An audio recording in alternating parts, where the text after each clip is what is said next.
हिमाचल प्रदेश डाक परिमंडल के विभिन्न मंडलों द्वारा प्रदेश के विभिन्न भागों में मतदाता जागरूकता अभियान चलाया जा रहा है, जो लोगों द्वारा भी खूब सराहे जा रहे हैं और आम जनता भी लोकतंत्र के महापर्व में मजबूती से अपनी निर्णायक भूमिका निभाने में तत्पर नजर आ रही है। आइए देखते हैं ये खास रिपोर्ट।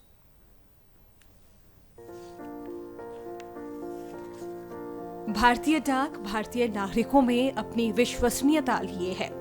और विभाग सशक्त, सजग और सतर्क मतदाता की महत्वपूर्ण भूमिका के लिए जागरूकता के तहत कई प्रयास कर रहा है, जहां आम जनता द्वारा भी ये प्रयास सराहे जा रहे हैं और आम जनता चुनावों में अपनी भागीदारी सुनिश्चित करने के लिए तत्पर भी नजर आ रही है। सेल्फी पॉइंट और विशेष स्टैंप के तहत विभाग द्वारा छोटे छोटे लेकिन अहम व महत्वपूर्ण प्रयास सभी का ध्यान अपनी ओर खींच रहे हैं। चुनाव का पर्व, देश का गर्व, इन पंक्तियों को जीवंतता देता भारतीय डाक। हमारा विभाग जो चुनाव का पर्व है इसको बड़ी धूमधाम के साथ मना रहा है। हमारे विभाग के द्वारा, जैसे कि मैं अपने मुख्य ढाका शिमला की बात करूंगी, तो हम लोग स्टैम्प के माध्यम से घर घर जाकर लोगों को अवेयर करवा रहे हैं चुनाव के पर्व के बारे में, कि सभी जितने भी हमारे युवा नागरिक हैं, जो हमारे सीनियर सिटीजन्स हैं, जब जैसे 85 एज से जो अबव हैं, वो तो इस बार घर बैठे भी वोट दे सकते हैं। तो इस चीज़ के बारे में हम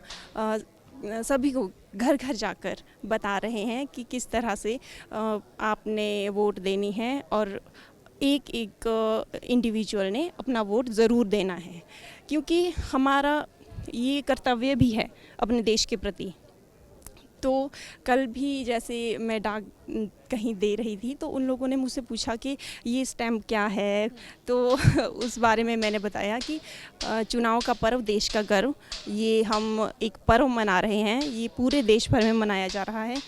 हम हर आर्टिकल के तहत, जैसे कि हमारे काफ़ी सारे पोस्टमैन जो पूरे शिमला में फैले हुए हैं, हम स्टैम्प के साथ, जिसमें एक नारा भी है, चुनाव का पर्व और देश का गर्व, उसके साथ ही हम सभी व्यक्ति, जो लोग हैं जो 18 से ऊपर हैं और जो भी मतदाता हैं, उनको हम अवेयर कर रहे हैं किस किस तरह से क्या क्या फैसिलिटीज़ आजकल जो इलेक्शन कमीशन दे रहा है, कि अगर कोई व्यक्ति जो पैरालाइज है या फिर किसी प्रकार की उसको बीमारी है और वो नहीं जा सकता अपनी कॉन्स्टिट्यूएंसी या फिर जहाँ पे वोट देने, तो उसकी फैसिलिटीज़ भी काफ़ी दी गई है। और पहली बात तो ये है कि राइट टू वोट होता है, जैसे कि हम कॉन्स्टिट्यूशन पढ़ते भी हैं, आर्टिकल 21 है, काफ़ी सारे आर्टिकल हैं, जैसे कि सभी अब जागरूक भी हैं। तो हमें जाना चाहिए और अपना जो मत है, जिसकी जो वैल्यू है काफ़ी ज़्यादा है, हमें जाना चाहिए और इनिशिएट लेना चाहिए और साथ साथ बाकी लोगों को भी अवेयर करना चाहिए, क्योंकि ये हमारा हक है और हमें इसके प्रति जागरूक रहना ही पड़ेगा। चुनाव का पर्व, देश का गर्व, ये हमारा नारा है। इसके लिए हम स्टैंप्स लगा रहे हैं सभी आर्टिकल्स पे, और जब पोस्टमैन बीट में डाक डिलीवर करने जाते हैं तो भी मतदाताओं को इस बारे में जागरूक कर रहे हैं। बहुत अच्छा है, काफ़ी सराहनीय कदम आप लोगों ने उठाया है, विभाग ने उठाया है। ऐसा होना चाहिए। अगर मतदाता अवेयर नहीं होगा तो उसे मालूम नहीं है कि उसे अपना जो वोट है किस कैंडिडेट को देना है, इसलिए ये जागरूकता होना ज़रूरी है। तो हमने जाना कि विभाग द्वारा किस तरीके से बारीकियों के तहत मतदाता जागरूकता के तहत कार्य किए जा रहे हैं, ताकि मतदाता अपने मत का उपयोग कर सके। अपने सहयोगी राकेश कुमार के साथ मैं उर्मिला शर्मा, DT न्यूज़, हिमाचल।